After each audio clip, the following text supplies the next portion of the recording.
وَلَقَدْ يَسَّرْنَا الْقُرْآنَ لِلذِّكْرِ فَهَلْ مِن مُّدَّكِرٍ الحمد لله رب العالمين والصلاة والسلام على أشرف الأنبياء والمرسلين أما بعد فأعوذ بالله من الشيطان الرجيم من همزه ونفخه ونفثه بسم الله الرحمن الرحيم رب اشرح لي صدري ويسر لي أمري واحلل عقدة من لساني يفقه قولي اللهم انفعنا بما علمتنا وعلمنا ما ينفعنا وزدنا علما فبشر عبادي الذين يستمعون القول فيتبعون أحسنه أولئك الذين هداهم الله وأولئك هم أولو الألباب. ومن الناس والدواب والأنعام مختلف ألوانه كذلك إنما يخشى الله من عباده العلماء إن الله عزيز غفور.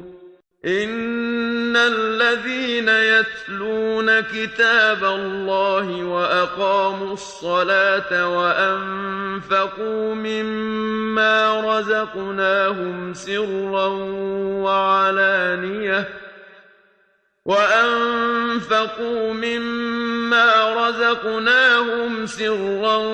وعلانية يرجون تجارة لن تبور ليوفيهم أجورهم ويزيدهم من فضله إنه غفور شكور.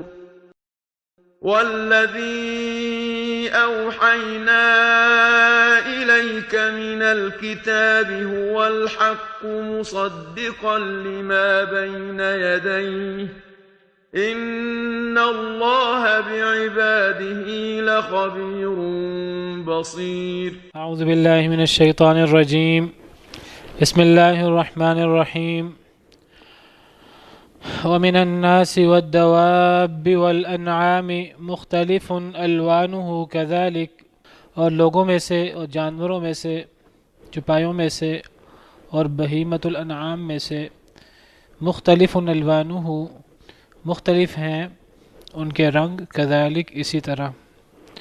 پچھلی آیت کریمہ میں اللہ تعالیٰ نے اپنی بڑی عظیم قدرت بیان فرمائی ہے کہ اللہ تعالیٰ آسمان سے پانی اتارتے ہیں اور پھر اس پانی سے جو ایک جیسا ہوتا ہے اور وہ زمین کے اندر خلط ملط ہوتا ہے، زمین میں ملتا ہے، تو زمین بھی ایک جیسی ہوتی ہے، لیکن اس ایک جیسے پانی اور ایک جیسی زمین کے ملنے سے اللہ کے حکم سے مختلف رنگ و بو، مختلف رنگ والے جو ہیں وہ پھل نکلتے ہیں، جن کے رنگ بھی مختلف ہوتے ہیں، جن کے ذائقے بھی مختلف ہوتے ہیں. اور یہ اختلاف جو ہے یہ صرف پھلوں میں نہیں ہے بلکہ یہ پہاڑوں میں بھی ہے. پہاڑوں کا رنگ بھی مختلف ہوتا ہے، بعض پہاڑ سفید، بعض سرخ اور بعض کالے سیاہ ہوتے ہیں.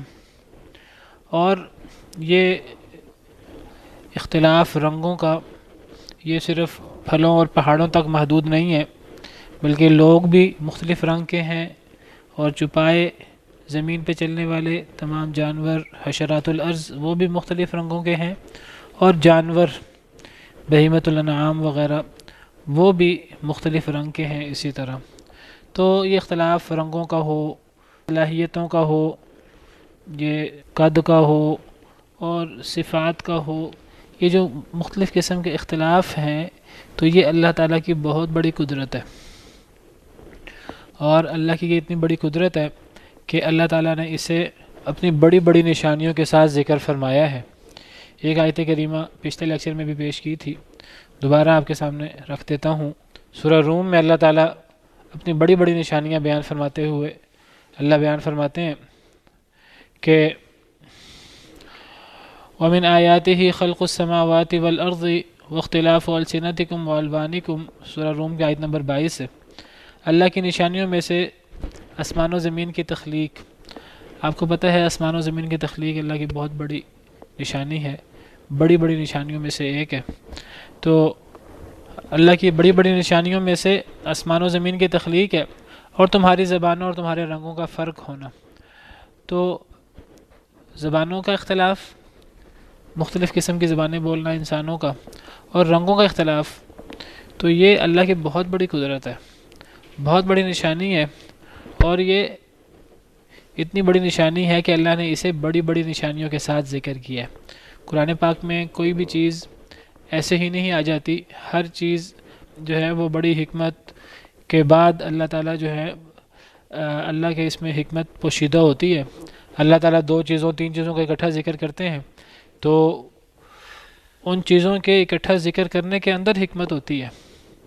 یہ نہیں ہوتا کہ ایک جگہ کوئی بات ذکر ہوئی، اس کے ساتھ کوئی بات ذکر ہوئی اور ان دونوں کا بھی اس میں تعلق نہیں ہے، بلکہ قرآن پاک میں 2 چیزوں کا اکٹھا ذکر ہونا یہ بہت سی حکمتوں کی طرف اشارہ کرتا ہے۔ نبی کریم صلی اللہ علیہ وسلم سے ثابت ہے کہ ایک دفعہ نبی کریم صلی اللہ علیہ وسلم نے قرآن کریم کی آیت کریمہ تلاوت کی، اور آپ نے فرمایا کہ دیکھو اللہ تعالیٰ نے اس آیت کریمہ میں شرک کے ساتھ کس جرم کو ملایا ہے۔ جھوٹی بات، جھوٹی شہادت کو قرآن کریم کی ایک آیت میں شرک کے ساتھ ذکر کیا گیا ہے۔ تو نبی کریم صلی اللہ علیہ وسلم نے اس سے استدلال کیا کہ اے لوگو، جھوٹی گواہی اور جھوٹی بات کو شرک کے ساتھ اللہ نے ملا دی ہے۔ پھر آپ نے قرآن کریم کی آیت تلاوت کی کہ فَاجْتَنِبُوا الرِّجْسَ مِنَ الْأَوْثَانِ وَاجْتَنِبُوا قَوْلَ الزُّورِ، کہ اے لوگو بتوں کی پلیدگی سے بچو اور جھوٹی بات سے بچو۔ تو باقاعدہ حدیث مبارکہ میں آتا ہے کہ نبی کریم صلی اللہ علیہ وسلم نے فرمایا کہ یہاں شرک کے ساتھ کس گناہ کو ملایا گیا ہے، ذرا اس پہ غور کرو۔ حدیث مبارکہ آپ کے سامنے کھول دیتا ہوں، تو اس سے پتہ لگتا ہے کہ قرآن کریم میں 2 چیزوں کا اکٹھا ذکر ہونا یہ ایسے ہی بغیر کسی حکمت کے، بغیر سوچے سمجھے نہیں ہوتا، بلکہ اس کے پیچھے اللہ کی بہت بڑی بڑی حکمتیں ہوتی ہیں۔ قرآن کریم ہے، کوئی عام کلام نہیں ہے۔ یہ دیکھیے یہ حدیث مبارکہ ہے کہ نبی کریم صلی اللہ علیہ وسلم نے فرمایا، جامع ترمذی کی روایت ہے، اگرچہ اسے بعض علماء نے ضعیف بھی قرار دیا ہے، بہرحال نبی کریم صلی اللہ علیہ وسلم کا ارشاد ہے کہ آپ نے فرمایا عدلت شہادت الزور اشراکم باللہ، کہ جھوٹی گواہی کو اللہ کے ساتھ شرک کے ساتھ ملا دیا گیا ہے۔ پھر نبی کریم صلی اللہ علیہ وسلم نے یہ آیت کریمہ تلاوت کی فَاجْتَنِبُوا الرِّجْسَ مِنَ الْأَوْثَانِ وَاجْتَنِبُوا قَوْلَ الزُّورِ، کہ اے لوگو بتوں کی پلیدگی سے بچو اور جھوٹی بات سے بچو۔ تو بہرحال قرآن کریم میں 2 چیزوں کا اکٹھا ذکر ہونا، تو اس پہ غور کرنا چاہیے، تدبر کرنا چاہیے کہ یہ چیزیں اکٹھی کیوں آئی ہیں۔ تو جو میں نے ابھی آپ کے سامنے آیت کریمہ رکھی سورہ روم کی، اس آیت کریمہ میں زبانوں کے اختلاف کو اور رنگوں کے اختلاف کو زمین و آسمان کی تخلیق کے ساتھ رکھا ہے اللہ نے۔ جتنی بڑی زمین و آسمان کی تخلیق کتنی بڑی نشانی ہے، تو زبانوں کا اور رنگوں کا اختلاف یہ کوئی چھوٹی نشانی نہیں ہے۔ اسی لیے اس آیت کریمہ کے آخر میں فرمایا ان فی ذلک لآیات للعالمین، کہ بے شک اس میں یہ جو چیزیں پیچھے ذکر ہوئیں، زمین و آسمان کی تخلیق اور زبانوں اور رنگوں کا فرق ہونا، فرمایا اس میں نشانیاں ہیں علماء کے لیے، یہ عام لوگوں کے لیے نشانی نہیں ہے۔ عام لوگوں کے لیے یہ دیگر نشانیاں ہیں، یہ علماء کے لیے نشانی ہے، یہ بڑی نشانی ہے۔ زمین و آسمان کی تخلیق ہو یا زبانوں کا اور رنگوں کا اختلاف ہو، یہ علماء کے لیے نشانی ہے۔ لآیات للعالمین، للعالمین نہیں ہے، لام پہ زبر نہیں ہے، لام پہ زیر ہے۔ اگر لام پہ زبر ہو تو جہان والوں کے لیے، اور اگر لام پہ زیر ہو تو علماء کے لیے، جاننے والوں کے لیے۔ تو بہرحال یہ اللہ کی بہت بڑی قدرت ہے جس کی طرف اللہ نے اشارہ فرمایا ہے۔ پھر فرمایا انما یخشی اللہ من عبادہ العلماء، سوائے اس کے کہ نہیں ڈرتے ہیں اللہ تعالیٰ سے، اللہ کے بندوں سے، العلماء، علماء۔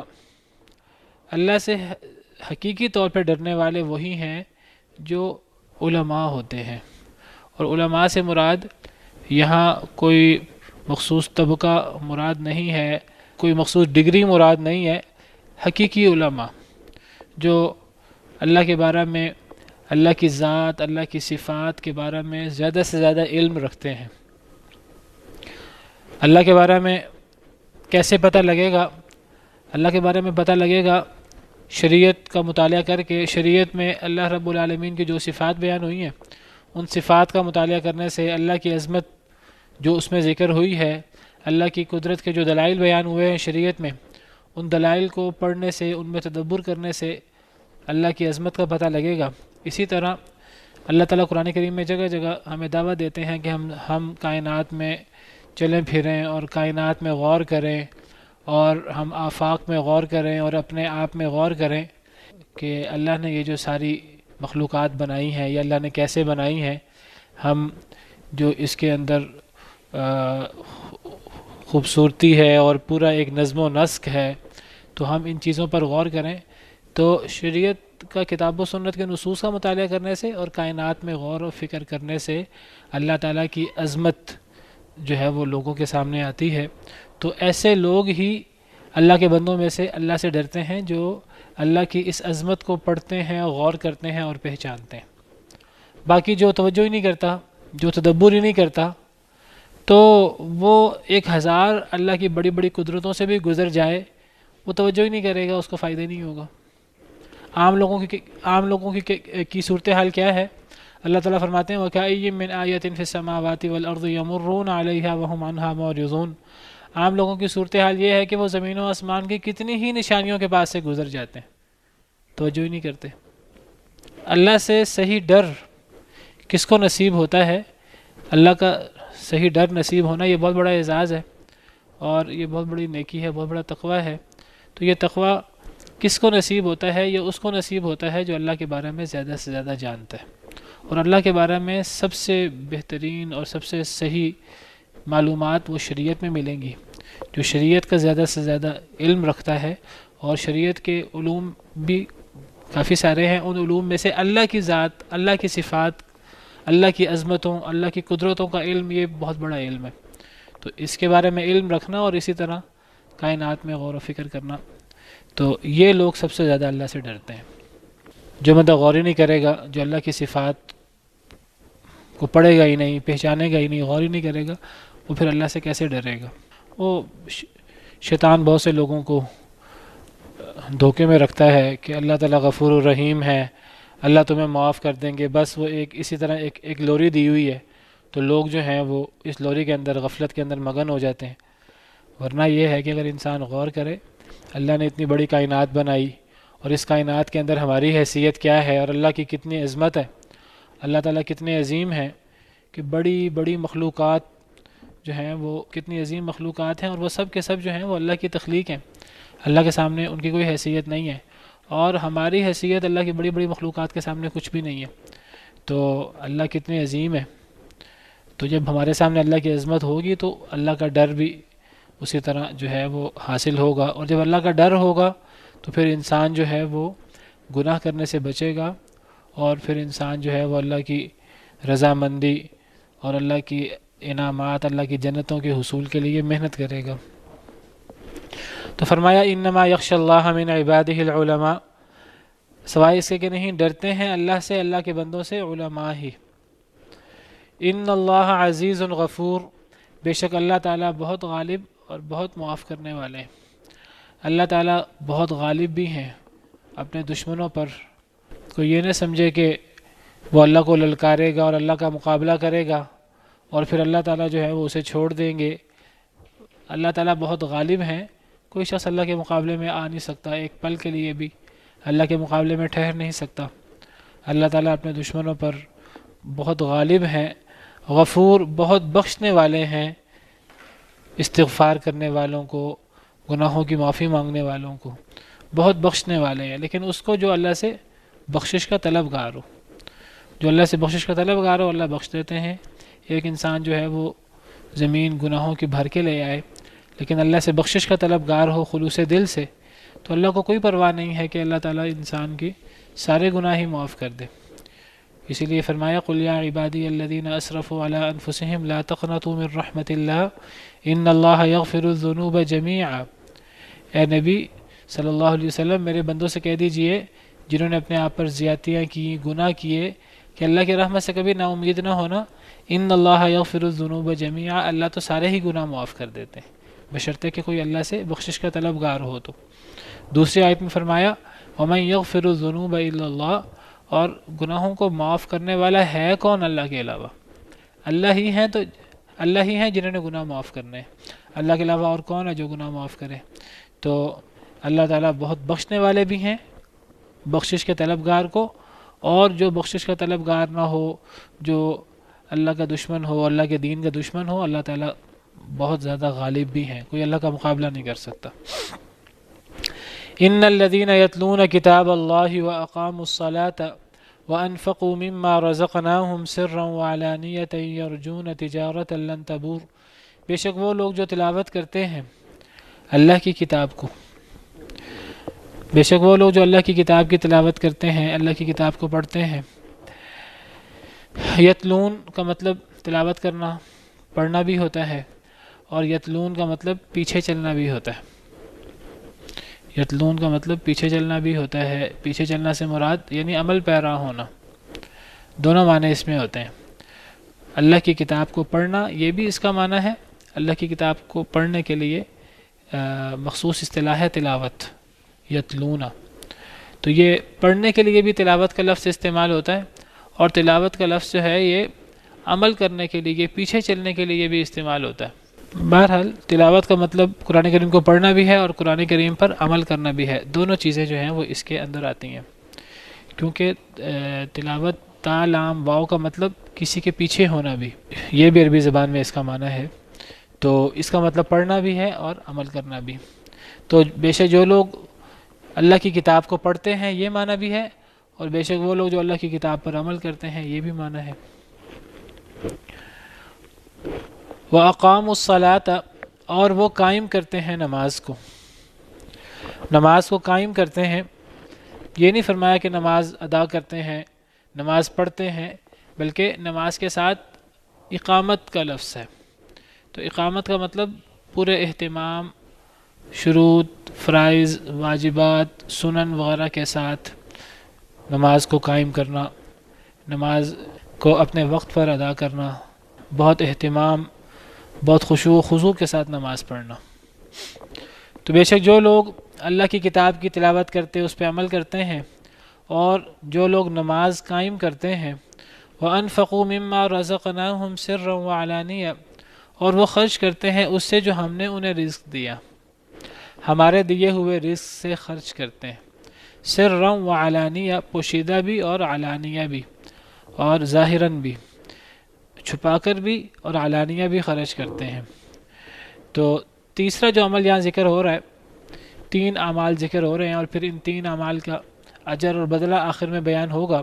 تو پہلا عمل قرآن کریم کو پڑھنا اور اس پر عمل کرنا، اور دوسرا عمل نماز کی اقامت، نماز کو قائم کرنا وقت پر، شرائط، فرائض، واجبات، سنن وغیرہ کے ساتھ، خشوع و خضوع کے ساتھ، اور تیسرا عمل کہ خرچ کرنا، یہاں خرچ کرنے کے ساتھ مما رزقناہم بولا ہے کہ اس سے جو ہم نے انہیں رزق دیا، اس سے بتانا یہ مقصود ہے کہ انسان جو مال کماتا ہے جائز طریقے سے، ناجائز طریقے سے، انسان اس مال کو اپنی ذاتی پراپرٹی سمجھنا شروع کر دیتا ہے۔ وعلیکم السلام ورحمۃ اللہ وبرکاتہ۔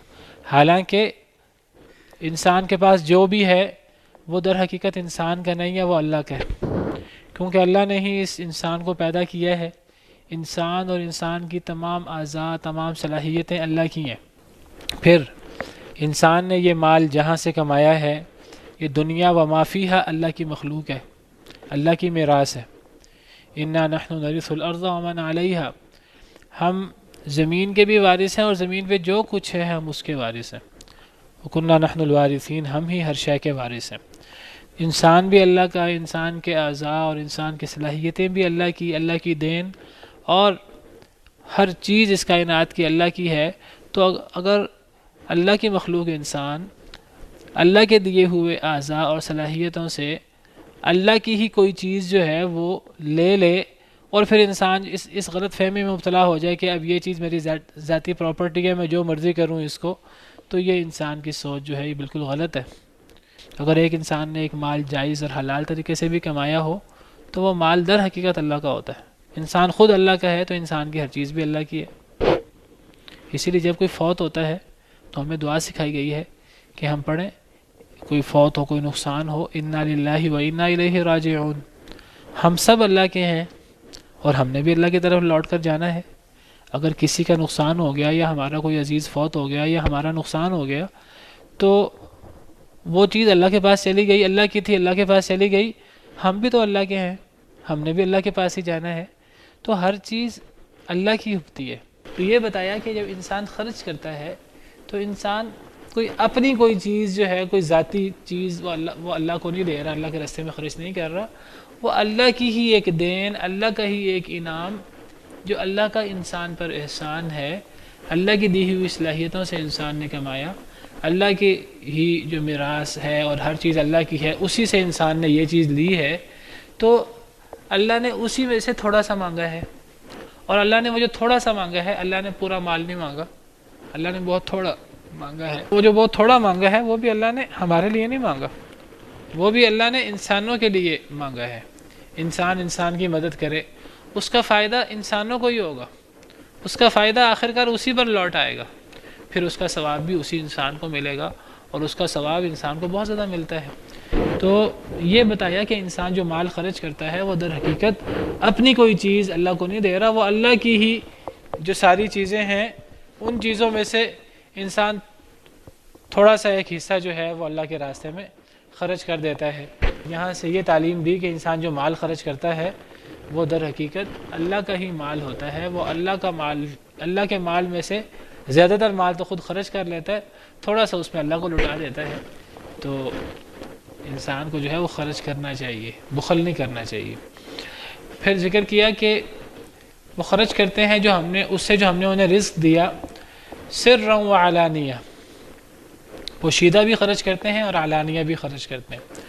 تو پوشیدہ خرچ کرنا، علانیہ خرچ کرنا، دونوں ہی طریقے پسندیدہ ہیں۔ جو ضرورت ہو انسان خلوص کے ساتھ خرچ کرے۔ اگر پوشیدہ خرچ کرنا بہتر ہے، زیادہ تر پوشیدہ خرچ کرنا بہتر ہوتا ہے کہ اس میں ریاکاری نہیں ہوتی، تو وہ بہتر ہوتا ہے۔ کبھی علانیہ خرچ کرنا بہتر ہوتا ہے، دوسروں کو موٹیویٹ کرنے کے لیے، دوسروں کو ابھارنے کے لیے، بہرحال ریاکاری مقصد نہ ہو۔ تو جہاں علانیہ خرچ کرنا بہتر ہے وہاں علانیہ خرچ کرے، جہاں پوشیدہ خرچ کرنا بہتر ہے پوشیدہ خرچ کرے۔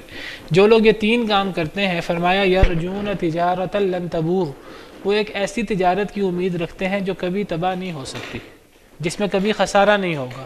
لن تبور، جو کبھی تباہ نہیں ہوگی، ہرگز تباہ نہیں ہوگی، وہ تجارت کامیاب ہے۔ تو یہ تین اعمال ایسے ہیں کہ ان تین اعمال کا فائدہ انسان کو لا محالہ پہنچ کر رہے گا، بشرطے کہ انسان خلوص کے ساتھ یہ اعمال کرے، ریاکاری کی وجہ سے انسان یہ اعمال نہ کرے، تو انسان کو ان کا لازماً ان کا فائدہ پہنچ کر رہے گا۔ یہ تجارت ہے، دنیا کی ہر تجارت سے بہتر تجارت ہے، ہر تجارت سے زیادہ نفع بخش تجارت ہے، اور یہ تجارت کبھی مندہ نہیں ہوگا، کبھی خسارہ نہیں ہوگا، کبھی یہ تجارت ختم نہیں ہوگی، یہ تجارت کامیاب ترین تجارت ہے۔ فرمایا کہ جو لوگ یہ تین کام کریں، ایک قرآن کریم کی تلاوت اور اس پر عمل، اور اقامت صلاۃ، اور پھر اللہ کے راستے میں خرچ کرنا، پوشیدہ بھی اور علانیہ بھی، تو جو لوگ یہ کام کرتے ہیں، یرجون، اب امید رکھتے ہیں، تجارتاً، ایک ایسی تجارت کی، لن تبور، جو کبھی نقصان دہ نہیں ہوگی، جو تجارت ہمیشہ فائدہ ہی دے گی، کبھی نقصان دہ نہیں ہوگی۔ حدیث مبارکہ میں آتا ہے، مسند احمد کی روایت ہے، حضرت بریدہ کہتے ہیں کہ میں نبی کریم صلی اللہ علیہ وسلم کے پاس بیٹھا ہوا تھا، فسمعتہ یقول، میں نے نبی صلی اللہ علیہ وسلم سے سنا کہ آپ فرما رہے تھے، تعلموا سورۃ البقرہ، کہ اے لوگو سورۃ البقرہ سیکھو، فإن أخذها برکہ، اس سورہ بقرہ کو سیکھنا، اسے لینا یہ ایک برکت ہے، وترکھا حسرہ، اور اس کو چھوڑ دینا یہ حسرت کا باعث ہوگا۔ حدیث صحیح ہے یہ۔ ولا یستطیعها البطلہ، اور بڑے بڑے لوگ جو ہیں، طاقتور لوگ اس کی استطاعت نہیں رکھتے، خاص لوگ ہی اس کی استطاعت رکھتے ہیں۔ قال ثم مکث ساعۃ، پھر آپ کچھ گھڑی ٹھہرے رہے، پھر آپ نے دوبارہ فرمایا، تعلموا سورۃ البقرۃ وآل عمران، کہ اے لوگو سورہ بقرہ اور آل عمران، یہ دونوں صورتیں سیکھو، فإنہما الزہراوان یضلان صاحبہما یوم القیامہ، یہ قیامت کے دن اپنے پڑھنے والوں، اپنے سیکھنے والوں کو قیامت کے دن سایہ کریں گی۔ پھر اس کے بعد فرمایا کہ وَإِنَّ الْقُرْآنَ يَلْقَى صَاحِبَهُ يَوْمَ الْقِيَامَةِ کہ قرآن کریم اپنے پڑھنے والے اپنے سیکھنے والے کو ملے گا قیامت کے دن، حین ینشق عنہ قبرہ جب اس سے اس کی قبر پھٹے گی تو قرآن اس کو ملے گا کالرجل الشاحب، ایک ایسے آدمی کی طرح جو بڑی دور دراز سے آیا ہوتا ہے۔ شاحب ایسے انسان کو کہتے ہیں جو لمبے سفر سے آئے۔ تو جب ایک انسان قیامت کے دن اپنی قبر سے نکلے گا، قبر پھٹے گی اس کی، تو قرآن اس سے اس حالت پہ ملاقات کرے گا جیسے کوئی دور دراز سے آیا ہوا شخص ہوتا ہے۔ فیقول لہ، قرآن اس سے کہے گا، اس آدمی سے، اپنے پڑھنے والے اپنے سیکھنے والے سے، هل تعرفونی، کیا تو مجھے جانتا ہے؟ فیقول ما اعرفک، تو وہ آدمی کہے گا نہیں میں تجھے نہیں جانتا۔ وہ کہے گا انا صاحبک القرآن، میں تیرا ساتھی قرآن ہوں۔ الذی اظمأتک فی الحواجر، میں وہ ہوں جس نے تجھے سخت گرمی میں بھوکا رکھا، پیاسا رکھا، روزے کی صورت میں۔ قرآن کے اندر حکم تھا روزہ رکھنے کا، انسان جو ہے روزہ رکھتا تھا، انسان محنت کرتا تھا۔ وَأَسْحَرْتُ لَيْلَكَ، تیری رات میں نے جاگتے میں گزاری۔ سحر کہتے ہیں راتوں کو جاگنا، رات سونا نہیں۔ تو جو قرآن سیکھنے والا ہے، قرآن پڑھنے والا ہے، اس کو حکم ہے کہ وہ اپنی راتوں کو قرآن کے ساتھ زندہ رکھے، تہجد پڑھے۔ تو تیری رات کو میں نے بے خواب رکھا۔ وَإِنَّ كُلَّ تَاجِرٍ مِّن وَرَاءِ تِجَارَتِهِ، ہر تاجر اپنی تجارت کے پیچھے ہوتا ہے۔ وَإِنَّكَ الْيَوْمَ مِّن وَرَاءِ كُلِّ تِجَارَةٍ، تو آج ہر تجارت کے پیچھے ہے، سب سے بڑی تجارت آج تیری ہے، تو اس سے بڑی تجارت کسی کی نہیں ہے۔ تو یہ صاحب قرآن، قرآن سیکھنے والے کے لیے یہ اعزاز ہوگا قیامت کے دن۔ پھر فرمایا فَيُعْطَى الْمُلْكَ بِيَمِينِهِ، تو اسے اختیار دیا جائے گا دائیں ہاتھ میں، بادشاہت اسے دی جائے گی دائیں ہاتھ میں۔ وَالْخُلْدَ بِشِمَالِهِ، اور ہمیشگی اسے دی جائے گی بائیں ہاتھ میں۔ وَيُوضَعُ عَلَى رَأْسِهِ تَاجُ الْوَقَارِ، اس کے سر پہ وقار کا تاج پہنایا جائے گا، عزت و احترام کا۔ وَيُكْسَى وَالِدَاهُ حُلَّتَيْنِ لَا يُقَوَّمُ لَهُمَا أَهْلُ الدُّنْيَا، اور اس کے والدین کو دو ایسے حلے پہنائے جائیں گے کہ تمام دنیا والے مل کر اس کی قیمت ادا نہیں کر سکیں گے۔ فیقولانی، تو وہ دونوں کہیں گے بما کسینا ہذہ، ہمیں یہ حلے کیوں پہنائے گئے ہیں؟ فیقالو، تو کہا جائے گا باخذ ولدکم القرآن، تمہارے بچے کے قرآن لینے، قرآن سیکھنے کی وجہ سے۔ بہرحال فرمایا ثم یقال له، پھر کہا جائے گا اس کو اقرأ واصعد فی درجۃ الجنۃ وغرفها، قرآن پڑھتے جاؤ اور جنت کے درجات اور جنت کے بالا خانوں میں چڑھتے جاؤ۔ فهو فی صعود ما دام یقرأ، جب تک وہ قرآن پڑھتا رہے گا تو وہ اونچائی میں چڑھتا جائے گا۔ حزا کان او ترتیلا، تیز پڑھے یا آہستہ آہستہ پڑھے، جب تک وہ قرآن پڑھتا جائے گا تو وہ جنت کے درجات پہ چڑھتا جائے گا، اور جہاں قرآن اس کا ختم ہوگا وہاں اس کا درجہ ہوگا۔ تو بہرحال یہ قرآن کی فضیلت کے بارے میں یہ لمبی حدیث ہے۔ تو اس حدیث سے پتہ لگتا ہے کہ قرآن سے بڑی تجارت کوئی نہیں ہوتی۔ قرآن پڑھنا اور قرآن پر عمل کرنا، ہر انسان دنیا کے اندر تجارت کرنے کی کوشش کرتا ہے اور ہر شخص اپنی تجارت کے پیچھے لگتا ہے۔ تو جو صاحب قرآن ہے وہ قیامت کے دن سب سے بڑی تجارت اس کی ہوگی، تو ہر تجارت کے پیچھے قیامت کے دن وہ ہوگا اور اسے قرآن پڑھنے کا اور عمل کرنے کا یہ فائدہ ہوگا۔ تو اس کے بارے میں فرمایا کہ جو لوگ قرآن کریم پڑھتے ہیں اور تلاوت کرتے ہیں اور عمل کرتے ہیں، نماز قائم کرتے ہیں، یہ قرآن کا مقتضیٰ ہے، اور خرچ کرتے ہیں اس سے جو ہم نے انہیں رزق دیا، پوشیدہ بھی اور علانیہ بھی، تو وہ ایک ایسی تجارت کی امید رکھتے ہیں جو کبھی بھی خسارے والی نہیں ہوگی، کبھی نقصان میں نہیں ہوگی۔ لیوفیہم اجورہم، تاکہ وہ پورا پورا دے ان کو ان کا اجر، اللہ تعالیٰ، تاکہ اللہ تعالیٰ ان کو ان کا پورا پورا بدلہ دے، وہ پورا پورا بدلہ جو اللہ نے قرآن و سنت کی نصوص میں بیان فرمایا۔ قرآن کریم کو پڑھنے کا اور اس کو عمل کرنے کا بدلہ بہت تفصیل اور بہت وضاحت کے ساتھ قرآن کریم میں اللہ نے، قرآن و حدیث میں اللہ تعالیٰ نے بیان فرمایا ہے۔ تو جو اللہ نے وعدے کیے، اللہ پورا پورا ان کو ان کا اجر دے۔ وَيَزِيدَهُم مِّن فَضْلِ، اور زیادہ بھی دے انہیں اپنے فضل سے، یعنی صرف اللہ وہی بدلہ نہیں دیں گے جو اللہ نے وعدہ کیا، اللہ اس سے زیادہ مزید بھی اپنی خاص جناب سے دیں گے۔ وہ مزید کیا ہے وہ اللہ کو پتہ ہے، وہ اللہ کو پتہ ہے، وہ بہت ہی قیمتی چیز ہے، وہ بہت ہی بہتر بدلہ ہے۔ تو جو اللہ نے بہترین بدلے کا وعدہ فرمایا وہ تو اللہ پورا دیں گے ہی، تو اللہ اس پر مزید اپنی طرف سے خاص اور انعام بھی دیں گے، اور اللہ کا خاص انعام تو وہ پھر کوئی عام نہیں ہوگا۔ انہ غفور شکور، بے شک وہ بہت بخشنے والا اور بہت قبول کرنے والا ہے۔ اللہ بہت بخشنے والا ہے، گویا کہ جو بندہ یہ کام کرے گا تو یہ گویا کہ کام انسان کے گناہ بہت زیادہ بخشواتے ہیں۔ قرآن پڑھنا، اقامت صلاۃ اور اعطائے زکوٰۃ پوشیدہ ہو یا علانیہ ہو، تو یہ ایسے کام ہیں کہ جن کی وجہ سے اللہ تعالیٰ انسانوں کے گناہ بہت معاف کرتے ہیں۔ شکور، اللہ تعالیٰ بہت قدردان ہے، بہت قبول کرنے والے ہیں۔ اگر ایک انسان کے اندر خلوص ہو، عمل میں کوتاہی بھی ہو جائے، عمل تھوڑا کم بھی ہو، تو اللہ تعالیٰ بہت بڑے قدردان ہیں۔ اللہ تعالیٰ اگر قبول کرنے پہ آئیں تو تھوڑے عمل کا اللہ تعالیٰ بدلہ بہت زیادہ دے دیں۔ فرمایا والذی اوحینا الیک من الکتاب هو الحق مصدقا لما بین یدیہ، اور وہ چیز جو ہم نے وحی کی آپ کی طرف من الکتاب، کتاب سے، هو الحق، وہ حق ہے، جو ہم نے آپ پر کتاب سے وحی کی، جو قرآن کریم وحی کی، تو یہ حق ہے، یہ حق ہے اللہ کی طرف سے، اس کے اندر کوئی غلط چیز شامل نہیں ہے، اس کے اندر شیطانوں نے کوئی اپنی طرف سے کوئی چیز شامل نہیں کر دی۔ اللہ نے جو وحی بھیجی ہے، جیسے اللہ نے بھیجی ویسے ہی نبی کریم صلی اللہ علیہ وسلم تک پہنچی، درمیان میں اس میں کوئی کمی بیشی، کوئی اس میں اضافہ نہیں ہوا۔ اللہ جب وحی اتارتے ہیں تو اللہ وحی کے ساتھ حفاظت کرنے والے فرشتے اتارتے ہیں۔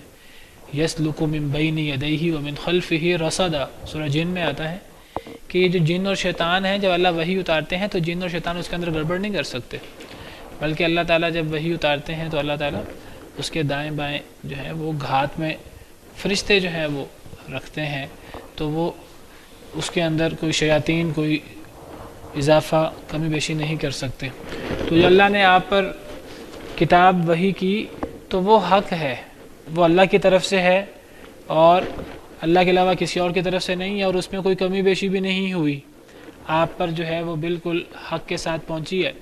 اور حق کا مطلب حق ہونا بھی ہوتا ہے، اور حق کا مطلب بامقصد ہونا بھی ہوتا ہے، کہ جو اللہ کی کتاب ہے یہ بڑی بامقصد پر حکمت کتاب ہے۔ مصدقا لما بین یدیہ، تصدیق کرنے والی ہے ان چیزوں کی جو اس سے پہلے ہیں۔ تو قرآن کریم حق بھی ہے، اور بہت بامقصد کتاب بھی ہے، پر حکمت کتاب بھی ہے، اور اپنے سے پچھلی کتابوں، تمام کتابوں کی تصدیق بھی کرنے والی ہے۔ پچھلی کتابوں کی تصدیق بھی کرنے والی ہے، جو اس کی صحیح باتیں ہیں، پچھلی کتابوں میں تحریفات بھی ہو چکی ہیں، جو صحیح باتیں ہیں اس کی تصدیق بھی کرنے والی ہے، اور جو اس میں تحریف ہو چکی ہے، جو غلط باتیں اس کے اندر آ چکی ہیں ان کی تردید بھی کرتی ہے۔ پچھلی کتابوں پر نگہبان بھی ہے، دیگر جگہ پہ فرمایا ومہیمنا علیہ، پچھلی کتابوں پر نگران بھی ہے، تصدیق کرتی ہے پچھلی کتابوں کی۔ ان اللہ بعبادہ لخبیر بصیر، بے شک اللہ تعالیٰ اپنے بندوں کے ساتھ البتہ بہت خبردار اور بہت دیکھنے والے ہیں۔ اللہ تعالیٰ اپنے بندوں کا عمل دیکھ رہے ہیں، اللہ خبردار ہیں کہ اللہ نے اتنا بڑا احسان کیا بندوں پر کہ اللہ نے ان پر وحی اتاری، کتاب بھیجی، جو کتاب پچھلی کتابوں کی تصدیق بھی کرتی ہے، جو بالکل ایک حق اور بامقصد کتاب ہے۔ اور اب اللہ تعالیٰ دیکھ رہے ہیں کہ کون اس کتاب کو مانتا ہے، اس کتاب پر عمل کرتا ہے، اس کتاب پر توجہ دیتا ہے، اور کون ہے جو اس کتاب کی پرواہ نہیں کرتا اور اس کتاب کے احکامات پر عمل نہیں کرتا اور اس کا انکار کرتا ہے۔ اللہ تعالیٰ اپنے بندوں پر خبردار ہے، دیکھنے والے ہیں۔ تو آج کے لیے پھر اتنا ہی کافی ہے۔ سبحانک اللہم ربنا وبحمدک، اشہد ان لا الہ الا انت، استغفرک واتوب في رحمه تحلو الحياة شوقا إلى